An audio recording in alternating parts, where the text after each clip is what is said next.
Over the summer, I went to Tokyo, Japan, and I spent 7 days there. In this video, I'm going to talk about all the things that I did, the places that I visited, and of course, the food that I ate while I was in Tokyo. I flew from Los Angeles to Narita Airport in Tokyo, Japan, which was about a 12-hour flight, and it really wasn't all that bad. Mostly I ended up watching my favorite movie, Bridesmaids, and the rest of the time I was pretty much asleep on the flight. When I arrived in Japan, I was greeted by Mario, Luigi, Bowser, and Peach. The first thing I did before leaving the airport, I exchanged some US money for Japanese yen. Our American dollar goes a long way in Japan, so $100 of US money translated over to $150 in yen, which was really awesome. Traveling from the airport to my hotel took about an hour and a half, and we had to take 3 different subway trains. I was able to look at some of the sights as we were passing by different parts of Japan, and it was really relaxing. When we finally arrived at the last subway stop and we got off, the subway itself, the station, was really awesome. It was really clean, they had lots of dining options, and so of course we stopped by to look at some of the food, and it smelled good, it looked good, and it even tasted good. I'll talk more about the train experience later on in this video, but our hotel was a very famous brand in Japan called the APA Hotel, and they have many different locations. It was really clean. The first APA we stayed in was in Shinjuku. I think I'm saying that right. And it was really quiet. It was like a business neighborhood, so there were a lot of businesses nearby. And I forgot to actually get some footage of it, so I put this stock image of it.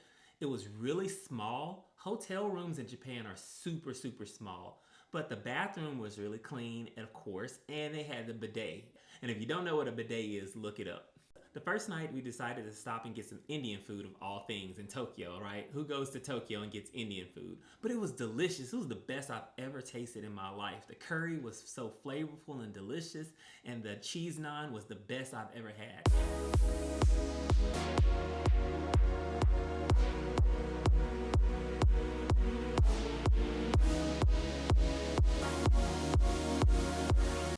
The first full day, which was technically the second day that we were in Tokyo, we went to Disneyland and we had a really good time. The one thing that I will notice is that the tickets in Disneyland in Tokyo were so much cheaper than they are in the United States.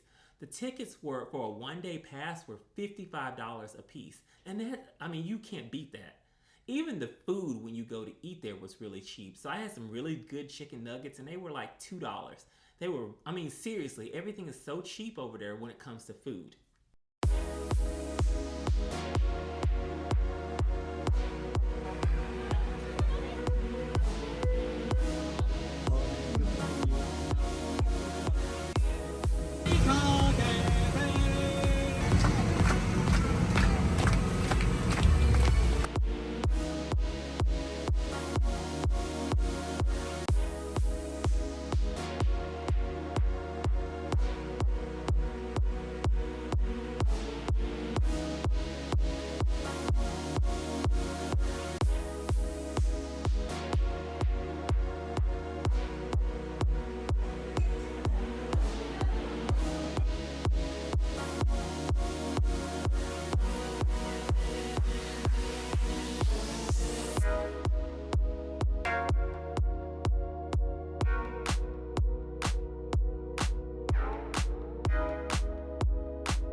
We ended up having to go to IKEA and get some umbrellas, not just for the rain, but also to keep the sun off of us because my neck was burning. One of my favorite things that we did was we went to this place called Tokyo Plaza. It's kind of like a mall. It's a huge building and it has multiple stores, shops, and food places like food courts and different things. You can go out on the roof and get a full view of Tokyo, Shibuya. It was really awesome to see the people walking by as you're looking down on them. From above, of course.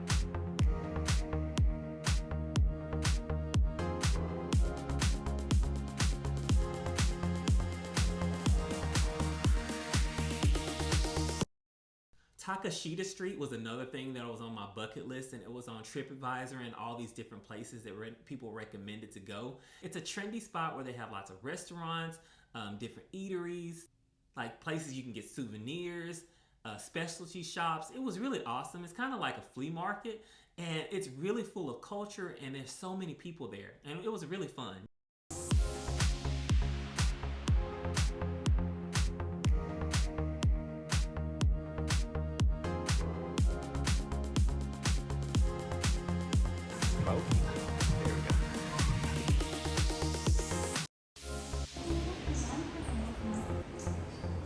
I'm trying to get to Ikeburo. Another one of my favorite spots was Sunshine City. We went to this mall there, and it was a huge mall where there was a lot of different things to do. They had a movie theater, they had a aquarium, they had a museum. It was literally so many things that you could do. There were multiple places that you could eat and snacks and different desserts, and of course I tried so many of them, like this little cute little bunny place that I had, or it was like a bunny cheesecake and some fruit juice, and it was really good.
So by like the third or fourth day that we were there, we found this out the hard way, but you can get a subway pass for 24, 48, or 72 hours where you can ride any train in Tokyo for a set price. I think it was like $18 per person.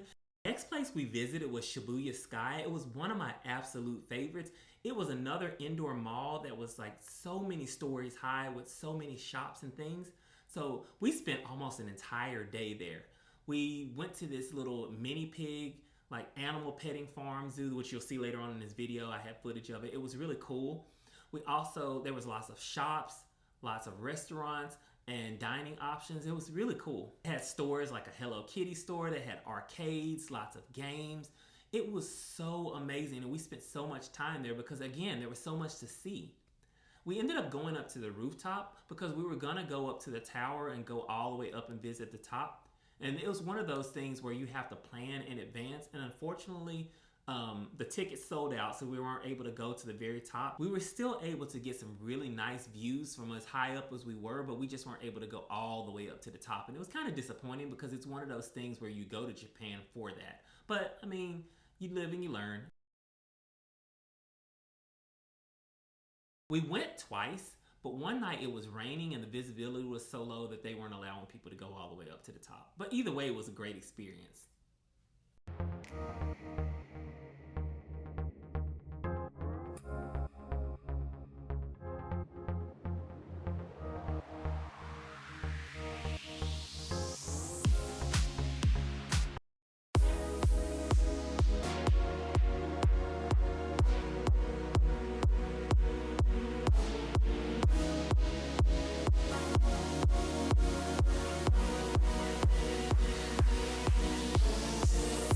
I saw so many sights. It was literally like sensory overload. It was so many things to see. And every time we went somewhere, we saw something different. Like we ended up going on Godzilla Road and we saw Godzilla up on top of the rooftop. And that was one of my favorite experiences. This billboard where it had a live digital cat. Well, not live, but it was like a digital cat and it was huge. And it's one of the touristy things too. Every time you looked, it was like literally sensory overload where so many sights and things to see. Another one of my favorite spots that we visited was Shinjuku Goyang National Garden, and it was so peaceful and relaxing. It was like this really nice park. It was so quiet, it was serene, it was beautiful, it smelled great. It was just a really awesome experience, and I had my first Japanese tea house experience. So when you walk in, you have to take off your shoes and they seat you at a table, and they had tables like regular tables where they had chairs, but they actually sat us on the floor. I had a peach Japanese rice cake or some kind of rice ball. It was really sweet and it balanced out the bitterness of the matcha tea.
So I got to get better about walking and vlogging at the same time. I just left to get my hair cut. Now I'm walking in Shibuya Scramble, trying to go get some food, and I will show you what I'm gonna eat.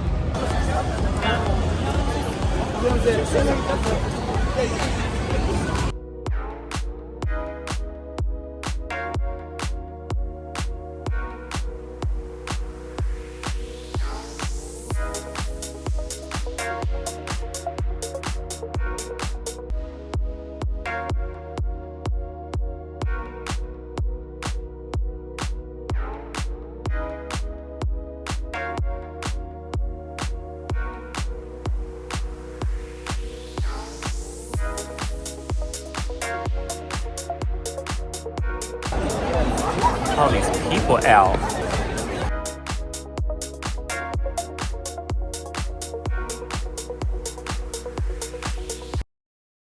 We ended up going to the zoo, and the zoo was really cool because the layout was really cool. So it had like an east side and a west side, and the east side was up really, really high. They had this really nice staircase where you can see over the whole view of the zoo and a part of the city.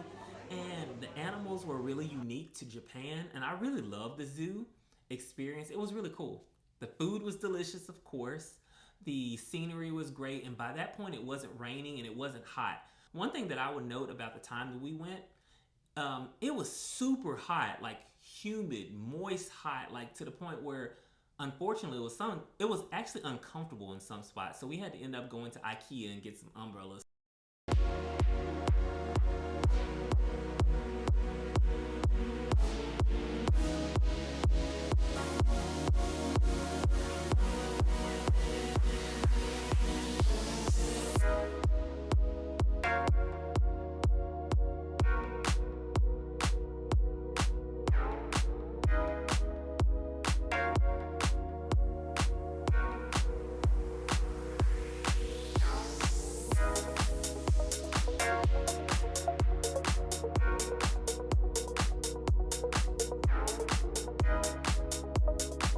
I'm here at Hat Coffee and they make designs of your coffees. You can show them a picture of whatever you want, and it can be in 2D or 3D, and they can pretty much design your coffee and make you a picture of something that you want to memorize. And so I picked a picture of my mother, and so I'm going to show you what it looks like.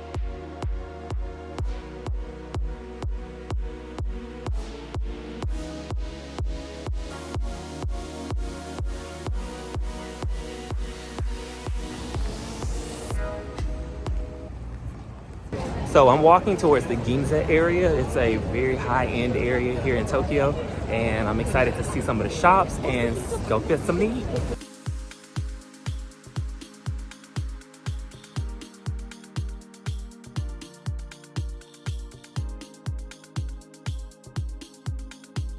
So the food was so good at the Thai restaurant, I had to come back for another round the next day. So I'll show you what I'm eating today.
While walking in the subway, we saw this cute Hello Kitty sign that gave you some rules and norms in Tokyo, in Japan in general.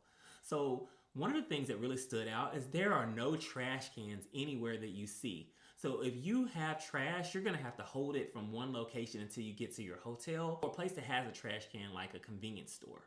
Another thing is it's impolite and rude to eat or drink while walking, and so you have to be mindful of those things. You will never see anybody in Japan walking down the street and drinking something or eating something at the same time. And many of the places that you go to eat, they don't even do a takeout option, which was kind of a culture shock and took some time to adjust to. Another thing is that it was so super duper quiet there. Even on the train, it was so quiet. And for Tokyo to have as many people as it does, I think it's millions in Tokyo. And it was so quiet. Like literally, you could hear a pin drop, especially on the train. Like people go in, they mind their own business. They're not on the phone. They're not all loud. It was so strange. And the way that they do things is so orderly. Like when you were waiting for the train, you have a designated spot and each person stands in their spot. They wait patiently for their turn and they get on the train without bum rushing. I've been to Chicago and New York and I've never seen such an orderly display of how people get on the public transportation. It was kind of amazing to watch. The only thing is that sometimes the trains get super packed depending on what time of the day, and so people squish in, and it's not too bad. It was just kind of an adjustment. We flew out of Tokyo from Haneda Airport. Haneda is so different from Narita Airport. Haneda had lots of specialty shops like Gucci and Fendi and all those things. It was really, really fancy, and you could definitely tell there's a difference between the two airports. But we flew from there, from Haneda Airport in Tokyo to San Francisco. And then we ended up flying from San Francisco to Los Angeles and from Los Angeles back to Houston. But it was one of the best trips of my life. I had so many memories there, and again, I can't wait to go back because there's so much more that I wanted to explore. Honestly, I travel a lot. Would you like to see more travel videos from me, like counseling related travel videos where I can show different spots, or do you want me to stick to my concept of only working with school counseling, education related mental health things? Just a thought.